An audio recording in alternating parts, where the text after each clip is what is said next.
नमस्कार, स्वागत है आप सभी का। मैं हूं कृतिका और देश का सबसे भरोसेमंद चैनल डीडी न्यूज पर लेकर हाजिर हूं आपका अपना पसंदीदा शो खबरों का सरपंच न्यूज पंच। और इस कार्यक्रम के जरिए हम आप तक हर रोज वो तमाम खबरें पहुंचाते हैं जिन पर हम सभी की नजर लगातार बनी रहती है। और आज न्यूज पंच में जिन प्रमुख खबरों की करेंगे हम बात, जानेंगे हर एक अपडेट। सबसे पहले करेंगे उन प्रमुख खबरों का रुख। तो आज सबसे पहली और प्रमुख खबर, आतंकियों का जो आशियाना है वो तबाह कर दिया गया है। कहां पर और कैसे ये आशियाना तबाह किया गया है बताएंगे विस्तार से आपको। और आखिर ये किन आतंकियों का आशियाना था, साथ ही तस्वीरें भी आपको दिखाएंगे। लेकिन साथ ही दूसरी खबर की अगर हम बात करें तो आतंकी हमले के विरोध में हिंदू संगठन इस वक्त सड़कों पर उतरते हुए नजर आए। खासतौर पर अगर हम देखें तो विश्व हिंदू परिषद और बजरंग दल और बाकी कई सारे हिंदू संगठन इस वक्त विरोध करते हुए नजर आ रहे हैं। तीसरी खबर, पहलगाम पर न्यूयॉर्क टाइम्स को लताड़ लगाई गई है अमेरिकी संसद की तरफ से। आखिर ऐसा उन्होंने क्या छापा जिसकी वजह से ये लताड़ जो है वो लगाई गई है, बताएंगे विस्तार से आपको इस खबर के बारे में भी। लेकिन साथ ही एक और खबर जिस पर हम सभी की नजर, जिसमें आपको बता दें कि नीट पेपर लीक का मास्टरमाइंड जो है उसे इस वक्त गिरफ्तार कर लिया गया है। पिछले 11 महीने से वो लगातार फरार चल रहा था, लेकिन अब उसकी गिरफ्तारी हो चुकी है। और अब इस मास्टरमाइंड की गिरफ्तारी के बाद में आगे आने वाले समय में और भी कई गिरफ्तारियां हो सकती हैं। मास्टरमाइंड की कैसे हुई गिरफ्तारी और क्या है पूरा मामला नीट पेपर लीक केस का, बताएंगे विस्तार से आपको। लेकिन सबसे पहले न्यूज पंच की कर लेते हैं आज की प्रमुख खबर के साथ शुरुआत। पहलगाम में हुए आतंकी हमले के बाद केंद्र सरकार और सेना एक्शन मोड में है। जहां एक और सरकार ने पाकिस्तान के खिलाफ कई डिप्लोमेटिक कदम उठाए, तो वहीं दूसरी तरफ सुरक्षा एजेंसियों ने इस हमले में शामिल 2 आतंकवादियों के दक्षिण कश्मीर में स्थित मकान को उड़ा दिया। बताया जा रहा है कि पुलवामा के त्राल इलाके में आसिफ शेख और अनंतनाग के बिजबहरा इलाके में आदिल ठोकर का ये मकान को नियंत्रित विस्फोटों के जरिए गिराया गया। दरअसल दोनों व्यक्तियों पर बेस्ट फ्रेंड पहलगाम आतंकी हमले में भूमिका निभाने का आरोप है और करेंगे इस पर चर्चा। लेकिन उससे पहले आपको दिखाते हैं वो तस्वीर जहां पर मकान ध्वस्त करने की कार्रवाई की गई है। तो ये 2 तस्वीरें इस वक्त आपको दिखा रहे हैं। पहली तस्वीर आप देख रहे हैं, हालांकि थोड़ा अंधेरा है, लेकिन विस्फोट जैसे ही होता है तो पूरा उजाला नजर आता है, क्योंकि इसको विस्फोट करके इस मकान को उड़ाया गया है, पहली तस्वीर। और दूसरी तस्वीर आप देख रहे हैं, बुलडोजर की ये कार्रवाई, घर को किस तरीके से गिराया गया है, वो तस्वीर भी इस वक्त आपको हम दिखा रहे हैं। तो ये दोनों ही तस्वीरें काफी खास और काफी मायने इन दोनों ही तस्वीरों के अपने आप में, किस तरीके से आतंकियों का जो घर है उस पर इसको इस वक्त मिट्टी में मिला दिया गया है सुरक्षा कर्मियों की तरफ से। और ये 2 तस्वीरें इस वक्त आपको दिखा रहे हैं। ये दूसरी तस्वीर आप देख रहे हैं किस तरीके से इस घर को गिराया गया है वहां पर। और पहली तस्वीर में विस्फोट करके एक नियंत्रित विस्फोट वहां पर किया गया और उसके जरिए इस मकान को, इस घर को जमींदोज किया गया है। इसके साथ ही इन दोनों तस्वीरों के साथ ही आपको बता दें कि वहां पर मौके पर मौजूद डीडी न्यूज की टीम भी वहां मौजूद रही, जिन्होंने घर गिराने के बाद में वहां का जायजा लिया है। ये रिपोर्ट आपको दिखाते हैं हमारे सहयोगी विशाल बेरिस्टो की।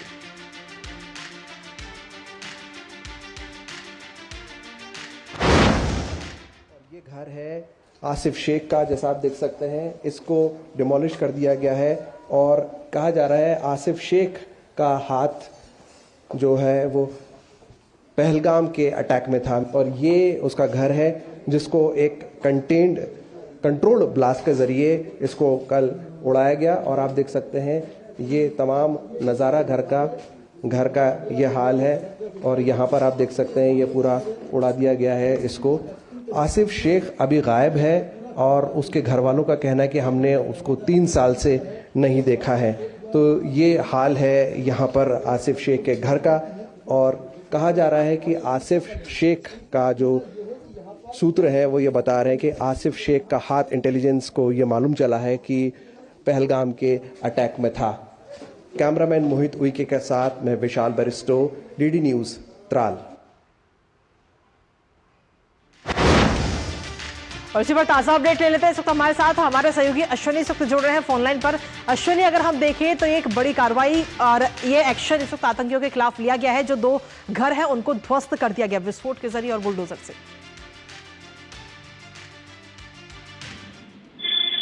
जी, कैसे हमारा स्पीकर?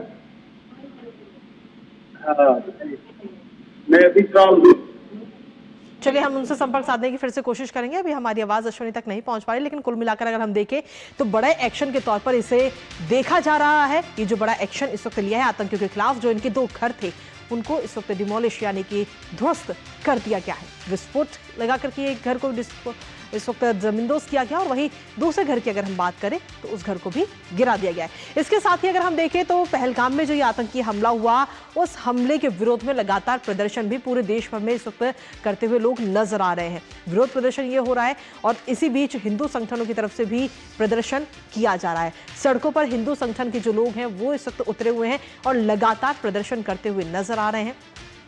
वो तस्वीरें भी आपको दिखाएंगे, हिंदू संगठन आखिर किस तरीके से कर रहे हैं प्रदर्शन। लेकिन पूरे देश में कहीं ना कहीं इस हमले के बाद में सीधे तौर पर काफी गुस्सा इस वक्त नजर आ रहा है। ये दो तस्वीरें इस वक्त हम आपको दिखा रहे हैं किस तरीके से हिंदू संगठन जो है वो इस वक्त सड़कों पर उतर करके और विरोध प्रदर्शन करते हुए नजर आ रहे हैं। ये दोनों तस्वीरें इस वक्त आपको दिखा रहे हैं किस तरीके से प्रदर्शन इस वक्त किया जा रहा है।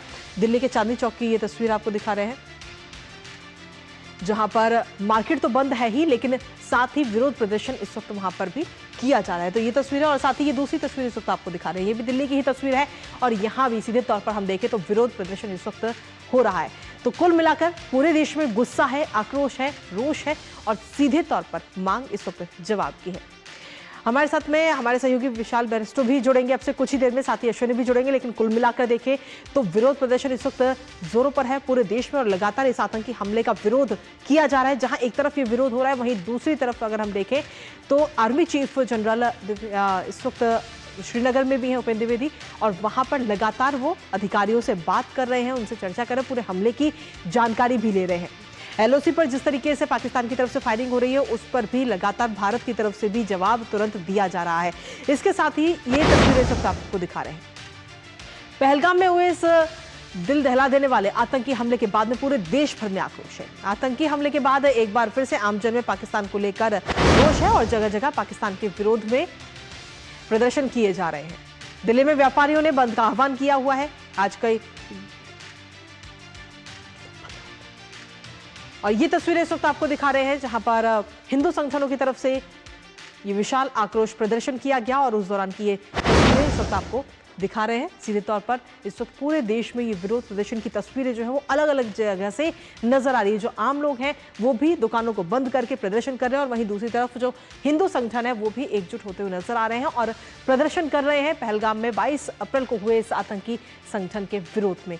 और अलग अलग ये तस्वीरें लगातार 2 दिनों से सामने आ रही हैं और हर तरफ से मांग भी की जा रही है। फिलहाल ये तस्वीरें भी इस वक्त आपको दिखा रहे हैं और इसी पर ताजा अपडेट ले लेते हैं। इस वक्त हमारे साथ हमारे सहयोगी अमरेंद्र इस वक्त जुड़ रहे हैं, सीधा उन्हीं को करेंगे।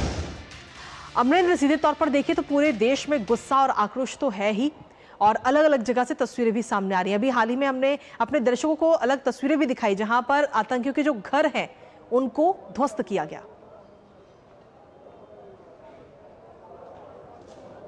कृतिका, देखिए इस समय पूरे देश में गुस्सा है, आक्रोश है और लोगों की आंखें नम हैं और इसके लिए लगातार लोग विरोध दर्ज करा रहे हैं। और विरोध दर्ज कराने के लिए आज अगर बात करें तो पूरे देश में और खासकर राजधानी की बात करें तो व्यापारी वर्ग ने आज पूरा अपना एक प्रोटेस्ट निकाला। सबसे पहले जो पहलगाम में आतंकी हमले में 26 लोग मारे गए उन सभी लोगों को श्रद्धांजलि दी गई और उसके बाद कैंडल मार्च निकालकर पूरे दिल्ली में उन्होंने अपना विरोध दर्ज कराया। और बात करें अगर चांदनी चौक की तो आमतौर पर चांदनी चौक सदर जैसे इलाके जो है दिन में खचाखच भरे रहते हैं, लेकिन इस वक्त की अगर तस्वीर देखें तो अभी दोपहर के 2 और 2:30 बज रहे हैं और इस समय लगभग पूरा मार्केट खाली है। और व्यापारियों ने कहा है कि देश के मान और सम्मान से बढ़कर कुछ नहीं है, इसलिए वो देश के साथ खड़े हुए हैं। और प्रधानमंत्री नरेंद्र मोदी ने इस घटना के बाद जिस तरह से कड़े शब्दों में पाकिस्तान के ऊपर कार्रवाई की है, व्यापारी वर्ग चाहता है कि प्रधानमंत्री नरेंद्र मोदी को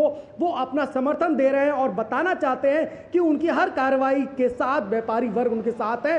और जिस तरह की इस घटना को अंजाम दिया गया, ऐसे में भारत सरकार और खासकर मोदी सरकार आगे बढ़ के पाकिस्तान के उन आतंकियों सहित पूरे पाकिस्तान पर एक ठोस कार्रवाई करे, उसके समर्थन के लिए व्यापारी वर्ग है। और सबसे बड़ी बात बताऊं कि मेरी अभी बात हो रही थी लोकसभा सांसद प्रवीण खंडेलवाल से। प्रवीण खंडेलवाल का कहना है कि व्यापारी वर्ग एक भामाशाह वर्ग होता है जिसने हर आपदा में देश का मान सम्मान बढ़ाया है, देश के समर्थन के साथ खड़ा हुआ है। और यह संकेत वही है कि हमने आज पूरे दिल्ली के 100 प्रतिष्ठान इसलिए बंद किए हैं कि हम समर्थन देना चाहते हैं देश की सरकार को, प्रधानमंत्री की नरेंद्र मोदी की सरकार को, और उनको आश्वासन दिलाना चाहते हैं कि देश का गुस्सा अपने चरम पर है, खून उबाल ले रहा है और ऐसे में वो ठोस कार्रवाई की मांग कर रहे हैं। और ये इस तरह का ही संदेश है। और इसके पीछे की जो मैं आपको बताऊं कि कुछ महिलाएं जो इस प्रोटेस्ट में चल रही थी, एक बड़ा प्रोटेस्ट अगर मैं कहूं तो एक हजारों की संख्या में प्रोटेस्ट चांदनी चौक सदर बाजार से निकलता हुआ और लाल किले की प्राचीर में जाके समाप्त होता है। और लाल किले की प्राचीर पर भारत माता की जय और वंदे मातरम के नारे गुंजायमान होते हैं। और एक ही संदेश और एक में संदेश के तहत कहा गया कि इस दुर्दांत आतंकवादी घटना के विरोध में पूरा देश खड़ा है, पूरा व्यापारी वर्ग खड़ा है। ऐसे में कड़ी कार्रवाई की मांग की है उन्होंने और प्रधानमंत्री नरेंद्र मोदी की सरकार को पूरा समर्थन दिया है व्यापारियों ने। कृतिका, इसके साथ ही अमरिंदर, अगर हम देखें तो आम जन के अलावा व्यापारी वर्ग हो गया और लेकिन साथ ही हिंदू संगठन जो है वो भी लगातार विरोध प्रदर्शन कर रहे हैं। आज हिंदू संगठनों के विरोध प्रदर्शन की भी कई सारी तस्वीरें हमारे सामने आई हैं। पूरे देश में देखें तो लगभग यही तस्वीर दिखेगी। देखिए, विश्व हिंदू परिषद, बजरंग दल सहित कई हिंदूवादी संगठनों ने भी आज पूरे देश में विरोध दर्ज कराया है और विरोध दर्ज कराने के लिए बाकायदा श्रद्धांजलि सभाएं अर्पित की गई हैं, आयोजित की गई हैं। कैंडल मार्च के साथ अपना विरोध जताया है, सड़कों पर निकले हैं और एक ही संदेश कि इस घटना के विरोध में पूरा देश गुस्से में है, उनकी आंखें नम हैं तो बदला लेने की भी उनकी हिम्मत है। और प्रधानमंत्री नरेंद्र मोदी की सरकार जिस तरह से ठोस कार्रवाई पाकिस्तान के ऊपर कर रही है, तो ऐसे में हिंदूवादी संगठन हो, चाहे व्यापारी हो, या कल शाम की अगर आपने तस्वीर देखी तो मेडिकल फर्टिनिटी के डॉक्टर सहित पूरे देश के मेडिकल फर्टिनिटी के लोगों ने भी कैंडल मार्च निकालते हुए एक संदेश दिया है कि देश इस वक्त इस दुख की घड़ी में पूरा देश एकजुट हो चुका है। और ऐसे में सभी की एक ही मांग है कि उन दुर्दांत आतंकियों सहित पूरे पाकिस्तान पर ठोस कार्रवाई की जाए, जिससे भविष्य में इस तरह की वो घटना अंजाम देने से बचता रहे। कृतिका, बिल्कुल, चलिए, बहुत बहुत शुक्रिया अमरीन तमाम जानकारी और अपडेट्स हमारे साथ साझा करने के लिए। और इसी के साथ आपको बता दें कि बीते कल बिहार की धरती से प्रधानमंत्री नरेंद्र मोदी ने जो संदेश आतंकियों को दिया, उसकी गूंज पूरी दुनिया तक पहुंची। वैश्विक मीडिया ने भी इसको अपनी सुर्खियों में दिखाया। 22 अप्रैल को पहलगाम में हुए इस आतंकी हमले के बाद विश्व के अधिकतर देशों ने आतंक के खिलाफ लड़ाई लड़ने में भारत का समर्थन दिया है। तो वहीं दूसरी तरफ आतंकी हमले पर अमेरिकी अखबार न्यूयॉर्क टाइम्स की रिपोर्ट विवादों में अब आ चुकी है। दरअसल इस अखबार ने अपनी इस रिपोर्ट में हमले के लिए जिम्मेदार आतंकियों को मिलिटेंट्स और गनमैन लिखा था, जिस पर अमेरिकी सरकार ने इसकी कड़ी आलोचना भी की है। अमेरिकी संसद की विदेश मामलों की समिति ने न्यूयॉर्क टाइम्स पर आतंकी शब्द के बजाय मिलिटेंट्स और गनमैन जैसे शब्दों का इस्तेमाल करके पहलगाम हमले की गंभीरता को कम करने का यह आरोप लगाया और इस रिपोर्ट को शेयर किया, जिसका शीर्षक था कश्मीर में मिलिटेंट्स ने 24 पर्यटकों को मार गिराया। करेंगे इस पर चर्चा, लेकिन उससे पहले कुछ ग्राफिक्स पे नजर डालते हैं, जहां आपको बता दें कि न्यूयॉर्क टाइम्स को लताड़ा गया है और पहलगाम आतंकी हमले में कवरेज को लेकर के इस वक्त विवादों में न्यूयॉर्क टाइम्स लगातार बना हुआ है। ये तस्वीर भी हम आपको दिखा रहे हैं उस रिपोर्ट की, जहां आपको बता दें न्यूयॉर्क टाइम्स ने मिलिटेंट्स और लिखा है, टेररिस्ट नहीं लिखा है, आतंकी नहीं लिखा गया उन्हें। और इसके साथ ही CNN ने भी गनमैन शब्द का इस्तेमाल किया है, जो इस वक्त कहीं ना कहीं कई सारे सवाल अपने आप में खड़े करते हैं। जिसके बाद में यूएस हाउस कमेटी ने इस हेडलाइन का फैक्ट चेक किया है सीधे तौर पर, और यूएस हाउस कमेटी की तरफ से ये फैक्ट चेक किया गया और हेडलाइन को ठीक करके लिखा गया फिर टेररिस्ट अटैक। तो इस हेडलाइन को चेक किया गया, लेकिन उससे पहले ही कहीं ना कहीं ये न्यूयॉर्क टाइम्स जो है वो इस वक्त विवादों में आ चुका था। अमेरिकी नेताओं ने भारत को सीधे तौर पर समर्थन दिया है आतंक के खिलाफ लड़ाई लड़ने में। इसके साथ ही विदेशी मीडिया पर सच छुपाने का भी सीधे तौर पर यह आरोप अब ऐसे में लगता हुआ नजर आ रहा है भारत अमेरिका संबंधों पर। हालांकि इसका कोई खास असर कवरेज से पड़ता हुआ नजर नहीं आएगा। इस यूएस संसद ने पूरी क्लास भी लगाई है न्यूयॉर्क टाइम्स की और सीधे तौर पर मना किया। और किस तरीके से क्लास लगाई गई वो आपको बताते हैं। US house of foreign affairs committee ने हेडलाइंस की सीधे तौर पर यह आलोचना की है और रिपब्लिकन बहुमत वाली समिति ने हमले को आतंकवाद कहा। उन्होंने कहा कि ये मिलिटेंट्स या गनमैन नहीं है, ये सीधे तौर पर आतंकी है, टेररिस्ट है। समिति विदेश नीति, संधियां और राष्ट्रीय सुरक्षा पर यह निगरानी रखती है। ये समिति जो है राष्ट्रीय सुरक्षा कैसी है उस पर यह निगरानी रखी जाती है। और ट्विटर पर न्यूयॉर्क टाइम्स की इस हेडलाइन को एडिट करके फिर इसको गलती बताया गया कि यह गलती हुई है, लेकिन बाद में उस गलती को सुधार कर लिया गया। कार्रवाई से मीडिया प्रोपेगेंडा पर भी संसद की सख्त प्रतिक्रिया इसी बीच सामने आई है और सांसदों ने भी मिलिटेंट्स शब्द को अपर्याप्त बताया है कि जो इस हमले के लिए मिलिटेंट शब्द का इस्तेमाल किया गया है वो अपर्याप्त है। तो इस तरीके से यूएस संसद ने ये न्यूयॉर्क टाइम्स की ये क्लास लगाई है। लेकिन इसके साथ ही जहां एक तरफ न्यूयॉर्क टाइम्स की ये रिपोर्ट जो है वो विवादों में है, वहीं दूसरी तरफ पूरी दुनिया तक पीएम मोदी का जो संदेश है वो भी गूंजता हुआ नजर आया। वो किस तरीके से गूंजा है वो भी आपको बताते हैं। दरअसल पीएम मोदी का जो ये संदेश है, पीएम मोदी की तरफ से ऐलान किया गया था कि ट्रैक, आइडेंटिफाई और पनिश, यानी कि जो आतंकी है उनको सबसे पहले ट्रैक किया जाए, आइडेंटिफाई किया जाए और फिर पनिश किया जाए, सजा दी जाए। पृथ्वी के अंत तक ढूंढेंगे और सजा देंगे, ये बात प्रधानमंत्री ने बीते कल कही। वैश्विक मीडिया की सुर्खियों में, जिसके बाद में प्रधानमंत्री नरेंद्र मोदी का यह संकल्प सीधे तौर पर नजर आया, जो प्रधानमंत्री नरेंद्र मोदी ने बीते कल बिहार की धरती से दिया। ये संकल्प लिया और साथ ही ये संदेश भी पूरे देश के साथ साथ पूरी दुनिया को दिया। इसके अलावा इसको लेकर मीडिया ने जीरो टॉलरेंस पॉलिसी की पुष्टि इसे माना है, जो लगातार केंद्र सरकार कहती है कि जीरो टॉलरेंस की नीति है हमारी आतंकवाद को लेकर के। वहीं बीबीसी ने पीएम के इस भाषण को विश्व को सीधा संदेश बताया।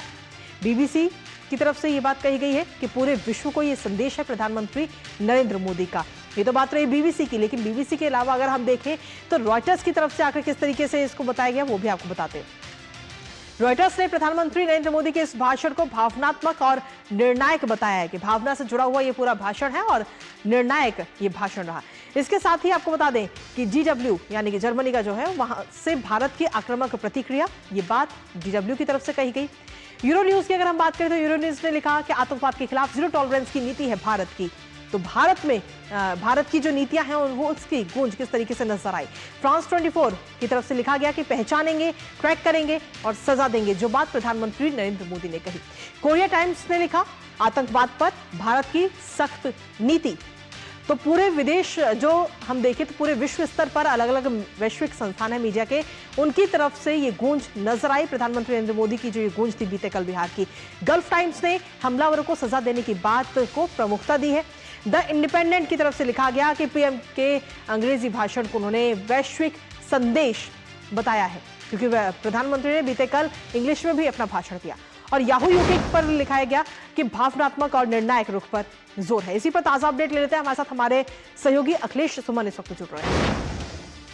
अखिलेश, अगर हम देखें तो वैश्विक स्तर पर जो मीडिया है उसमें कई जगह पर तो प्रधानमंत्री नरेंद्र मोदी के जो बीते कल का भाषण है उसकी गूंज नजर आई, लेकिन वहीं दूसरी तरफ न्यूयॉर्क टाइम्स ने इस पूरे आतंकी हमले को मिलिटेंट्स और गनमैन के तौर पर देखा।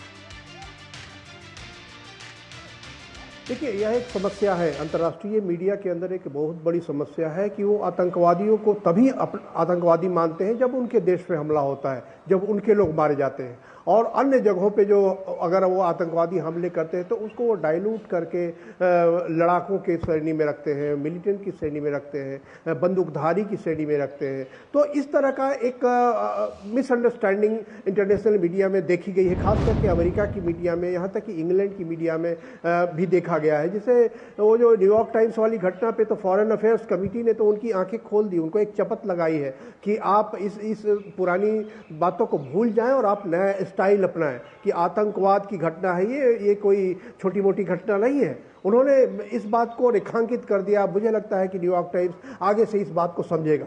लेकिन दूसरी तरफ वाशिंगटन पोस्ट हो, बीबीसी ने भी अपने लेख में उन्होंने गनमैन ही कहा, मिलिटेंट ही कहा, और उसके अलावा CNN ने भी कहा। तो ये सारी चीज़ें इस बात को की ओर इंगित करती हैं, खास करके अमेरिकी और ब्रिटेन की जो अंग्रेजी मीडिया है, उस अंग्रेजी मीडिया में इस तरह का भेदभाव दिखा है। लेकिन अगर सरकारें और अगर वहाँ के बैठे हुए जो प्रवक्ता है, मंत्रालय के प्रवक्ता है, अगर वो इस तरह की बातें करेंगे तो निश्चित तौर पर उनके अंदर भी अंडरस्टैंडिंग आएगी। क्योंकि आतंकवाद से तो प्रभावित हुआ है अमेरिका, आतंकवाद से प्रभावित हुआ है ब्रिटेन, और आतंकवाद के बीच ब्रिटेन में काफ़ी अंदर तक है। वहां भी लोग काफी कोशिश कर रहे हैं आतंकवादी की ब्रिटेन की जो न सिर्फ डेमोग्राफी को बदल दिया जाए, बल्कि ब्रिटेन का जो पूरा लोकतांत्रिक चरित्र है उसे बदल दिया जाए। तो निश्चित तौर पे आगे वाले दिनों में इससे सबक मिलेगा उनको। लेकिन जो दूसरी बात प्रधानमंत्री की बात को, तो प्रधानमंत्री ने जो कल बिहार में बात कही थी उसे हिंदी में भी कहा था, उन्होंने अंग्रेजी में भी कहा था। और प्रधानमंत्री ने खुद भी अंग्रेजी में जब वो बोल रहे थे तो उन्होंने खुद भी कहा था कि पूरी दुनिया के लिए मेरा संदेश है कि आतंकवादियों को छोड़ा नहीं जाएगा, जहां भी होंगे उनको पकड़ के उनको सजा दी जाएगी। तो एक बहुत ही कड़ा संदेश है और इस कड़ा संदेश को अब विदेशी मीडिया को भी मजबूर होकर इसे लेना पड़ा, क्योंकि मीडिया का भी एक चरित्र होता है, मीडिया का भी चरित्र होता है, कुछ बातें वो छुपा नहीं सकते, क्योंकि अगर ये सख्त संदेश है पूरी दुनिया के लिए और पूरे हर तरह के ऑडियंस के लिए, वो चाहे वो क्रिश्चियन ऑडियंस हो, चाहे वो हिंदू ऑडियंस हो, चाहे वो मुस्लिम ऑडियंस हो, चाहे वो जीव ऑडियंस हो, किसी भी तरह का हो, डेमोक्रेटिक हो, रिपब्लिकन हो, हर तरह के ऑडियंस के लिए यह एक बहुत ही सख्त संदेश था। इसलिए मीडिया को प्रधानमंत्री नरेंद्र मोदी की बातों को भी प्रमुखता से लेना पड़ा। जी ठीक है, बहुत बहुत शुक्रिया अखिलेश, तमाम जानकारी हमारे साथ साझा करने के लिए इस खबर से जुड़ी। और इसी के साथ अब बात नीट पेपर लीक मामले की करते हैं, जिसमें बिहार पुलिस को बड़ी सफलता मिली है। आर्थिक अपराध शाखा ने देर रात संजीव मुखिया को गिरफ्तार कर लिया है, जिस पर बिहार सरकार ने 3 लाख का इनाम रखा था। दरअसल संजीव 5 मई 2024 को हुए नीट पेपर लीक के बाद से ही लगातार फरार चल रहा था और अब संजीव मुखिया की गिरफ्तारी के बाद इस पूरे मामले में कई और राज से पर्दा उठ सकता है और अन्य लोगों की भी गिरफ्तारियां हो सकती हैं। करेंगे इस पर चर्चा, लेकिन उससे पहले आपको दिखाते हैं नीट पेपर लीक मामले में कैसे हुई मास्टरमाइंड संजीव मुखिया की गिरफ्तारी। तो ये बीते कल देर रात की गिरफ्तारी हुई है, जिसकी जानकारी आज सुबह दी गई है। मास्टरमाइंड संजीव मुखिया को गिरफ्तार किया गया है। पिछले साल से यानी करीब 11 महीनों से ये व्यक्ति लगातार फरार चल रहा था। ईओयू की टीम ने पटना से इसे गिरफ्तार किया है और साथ ही गिरफ्तारी के बाद में अब उससे पूछताछ भी की जा रही है। एडीजी ईओयू ने गिरफ्तारी की पुष्टि की है। बीते देर रात इसको गिरफ्तार किया गया, लेकिन इसकी जानकारी आज दी गई। 5 मई 2024 पिछले साल से संजीव जो है वो लगातार फरार चल रहा था, गिरफ्त से दूर था, लेकिन अब उसको गिरफ्तार कर लिया गया है। सरकार ने 3 लाख रुपए का इनाम भी इस मास्टरमाइंड के ऊपर रखा हुआ था। कई परीक्षाओं के पेपर लीक करने का आरोप संजीव मुखिया पर है और फिलहाल अब वो पुलिस की गिरफ्त में है। लेकिन इसके साथ ही इस मास्टरमाइंड की पूरी कुंडली क्या है, एक नजर उस कुंडली पर भी डाल लेते हैं, जहां आपको बता दें कि लूटन मुखिया के नाम से इसे ये मशहूर है कि ये लूटन मुखिया है और पहली बार साल 2010 में नकल कराने का पूरा मामला सामने आया था, जिसमें ये शामिल बताया जाता है कि ये उसमें शामिल था। जिसके बाद में साल 2016 में बिहार सिपाही भर्ती पेपर लीक जो है उसमें भी इस व्यक्ति का नाम आया। संजीव मुखिया का नाम 2016 में भी सामने आया। साथ ही बीपीएससी शिक्षक भर्ती परीक्षा पेपर लीक में भी संजीव मुखिया का नाम ही निकलकर सामने आया था। और परिवार जो है संजीव मुखिया का, वो पूरा परिवार भी अपराधों में ही लिप्त है। बेटा Shiv Kumar doctor NEET leak case में फिलहाल अभी जेल में है। शिव कुमार ने पीएमसीएच से एमबीबीएस किया हुआ है और साथ ही नूरसराय उद्यान महाविद्यालय में सहायक था संजीव मुखिया। फिलहाल अब पुलिस की गिरफ्त में है और उससे लगातार पूछताछ हो रही है कि आखिर उसके गिरोह में और कौन कौन लोग शामिल हैं इस पेपर लीक मामले को लेकर। खासतौर पर पिछले 11 महीने से वो फरार चल रहा था। 3 लाख रुपए का इनाम भी बिहार सरकार ने उसके ऊपर लगाया था। हमारे साथ हमारे सहयोगी मधुरेश इस वक्त जुड़ रहे हैं ताजा जानकारी के साथ। मधुरेश, क्या कुछ ताजा अपडेट है आपके पास में इस पूरे मामले को लेकर के? एक बड़ी गिरफ्तारी हुई है नीट पेपर लीक मामले को लेकर के और 11 महीनों से ये फरार चल रहा था। हाँ बिल्कुल, ये पिछले 5 मई को जब ये नीट परीक्षा हुई उसके बाद उसी रात को पुलिस को जानकारी मिली कि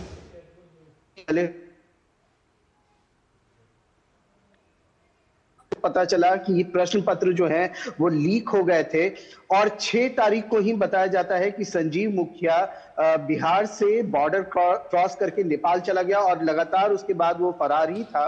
हालांकि इस बीच में जो ईओयू की टीम है और बिहार पुलिस की टीम है लगातार दबिश बना रही थी उसके ऊपर में और उससे लगातार गिरफ्तारी के लिए छापेमारी भी की जा रही थी। उसके घर वालों से भी पूछताछ की गई, उसके घर पे कई बार छापेमारी की गई जहां से कई महत्वपूर्ण दस्तावेज मिले और फिर कल शाम को पुलिस को एक गुप्त सूचना मिली कि बिहार में आया हुआ है संजीव मुखिया, जिसके बाद पूरा जो तंत्र है पुलिस का वह एक्टिव हो गया और जानकारी मिली कि पटना के सगुना मोड़ के एक फ्लैट में वो रुका हुआ है। जिसके बाद देर रात एक टीम बनाकर एसटीएफ की और ईओयू की जो टीम है एक टीम बनाई गई और इस पूरी गिरफ्तारी को अंजाम दिया गया और संजीव मुखिया को गिरफ्तार किया गया। बताया जा रहा है कि अभी संजीव मुखिया से एक लंबी पूछताछ की जा रही है, जिसके बाद उसको कोर्ट में भी प्रोड्यूस किया जाएगा। चलिए, बहुत बहुत शुक्रिया मधुरेश, तमाम जानकारी और अपडेट्स हमारे साथ साझा करने के लिए, इस खबर से जुड़े हुए और लगातार इस पर आप अपनी नजर बनाए रखिएगा। तो कुल मिलाकर इस वक्त 11 महीने के बाद में ये बड़ी सफलता इस वक्त पुलिस को मिली है बिहार में, खासतौर पर जो नीट पेपर लीक हुआ था पिछले साल 5 तारीख को इसका एग्जाम हुआ था, जिसके बाद में जानकारी मिली कि ये पेपर लीक हो गया है और तभी से ये मास्टरमाइंड जो है वो लगातार फरार चल रहा था। लेकिन अब बड़ी सफलता मिलते हुए इसको गिरफ्तार कर लिया गया और आगे अब और भी अन्य गिरफ्तारियां आगे आने वाले समय में होती हुई नजर आएंगी। इसी के साथ फिलहाल न्यूज पंच मुझे और हमारी टीम को दीजिए अनुमति। सोमवार को सुबह 10:30 बजे होगी आपसे मुलाकात कुछ और महत्वपूर्ण खबरों के साथ। तब तक के लिए नमस्कार।